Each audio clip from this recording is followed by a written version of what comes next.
Good evening, everyone. Day 4 of the NBA playoffs has come to a close. Now let's recap what all has happened today. Starting with the Celtics and the Hawks, which I thought was the game of the day.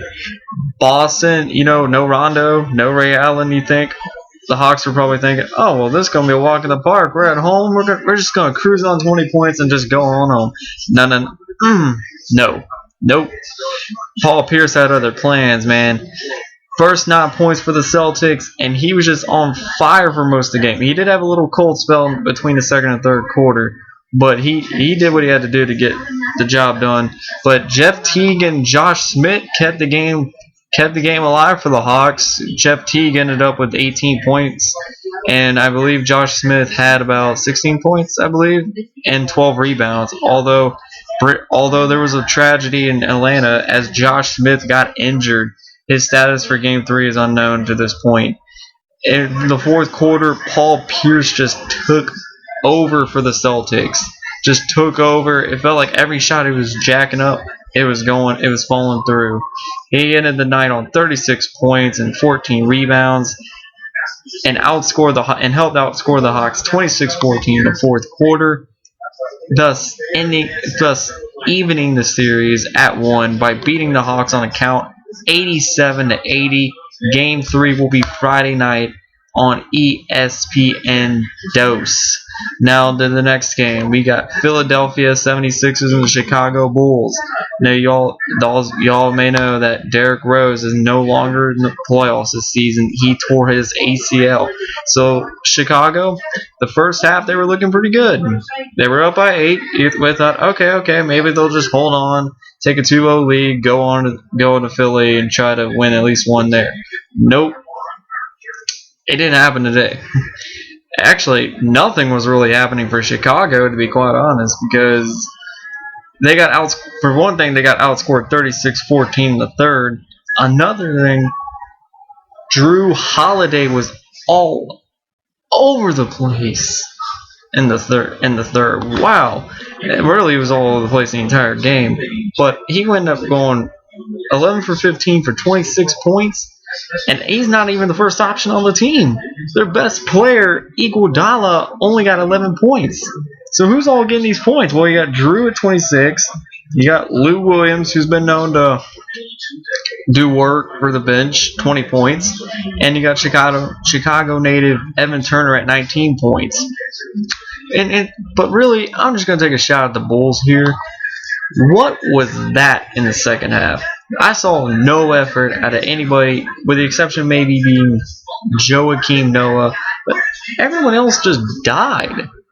This is the NBA. I mean, I know the circumstances. It's hard to play without a superstar in the playoffs, but you showed no sense of urgency in that game. You showed no sense of urgency to the fans. The fans pay a lot of money to see y'all play, and you just don't even show up in the second half. You show up the first 2 quarters, but the last 2 quarters you did nothing. Absolutely nothing. And it was pathetic. I mean, I know losing a superstar is hard, but you got to give better effort than that. I mean, that's disgraceful to all the Chicago fans who paid big money to go see y'all play. And it's just terrible. All credit to the 76ers. They did what they had to do, take one in Chicago, given the circumstances. And now we even the series up. The 8th seed has evened it up with the 1 seed, and it's going back to Philly on Friday night on ESPN. You might want to check into that game to see if the Sixers can pull maybe 1 or 2 games, pull it off Game 3 to take the series lead. And last but not least, the Denver Nuggets and the LA Lakers. The Nuggets played much, much better this game. They were they showed resiliency. They were trying to hang in the game. It wouldn't be enough. They were down 32-25 at the end of the first. And then from there, Kobe and Bynum just went off. And Denver just had no answer for them.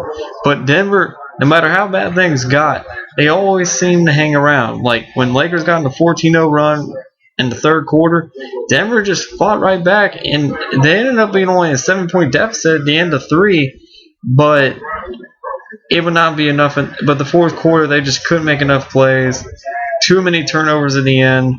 They couldn't catch the breaks they needed, and they ended up dropping this one on account of 104-100. Kobe Bryant ended up with 38 points. Andrew Bynum had 27. And for the Nuggets, their best player was Ty Lawson at 11 for 17, 25 points. He played much better in this game. Aaron Aflalo, though, not so much. He's still trying to find his shot. He only had 11 points today. And their second best player, Kenneth Faried, was 14 points. And Game 3 will be on Friday night in Denver on ESPN, right after the Bulls 76ers, I believe. All right, time for the awards now. Shit. Oh yeah, here we go. The upset of the day, was the Celtics beating the Hawks. And I was gonna say the 76ers, but I mean, I think the Celtics, given the circumstances that Ray Allen, their best three-point shooter, did not play, and Rajon Rondo didn't play, and they came out, and especially Paul Pierce, they came out and performed and beat Atlanta. I mean, Atlanta thought it was going to be a cakewalk, and they got showed up big time. So, and Celtics, they're a veteran team. They know what to do in these types of situations. Someone has to step up, and the truth stepped up today. And he also did a little Tim Tebow taunt a couple times that after during the game as well. Thought that was kind of funny.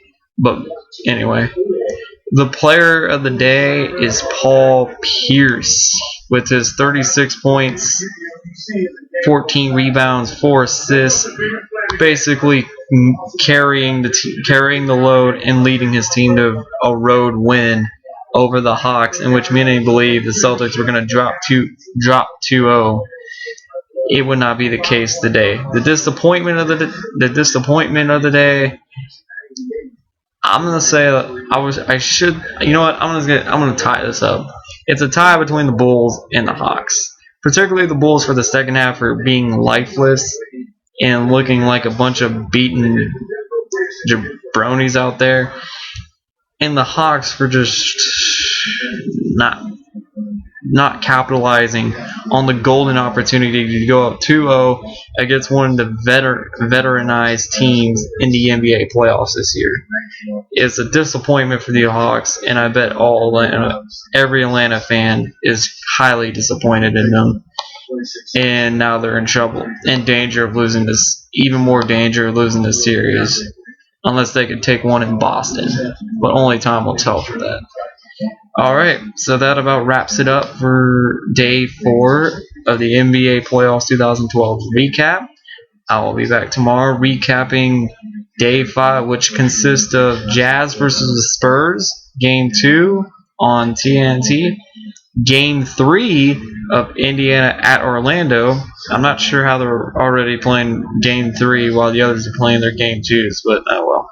I never understood the playoff schedule thing. And last but not least, Game 2, another Game 2, which will also be on TNT, the Clippers and the Grizzlies. Will the Spurs take a 2-0 advantage? Who will take 2-1 in a man? Sorry guys, I'm kind of stuttering a little bit. Who will take a 2-1 advantage between Indiana and Orlando? And last but not least, how will the Grizzlies respond from having one of the most disastrous fourth quarters in NBA playoff history? Time will tell tomorrow, and I will see you tomorrow. Leave your comments down there. I am out.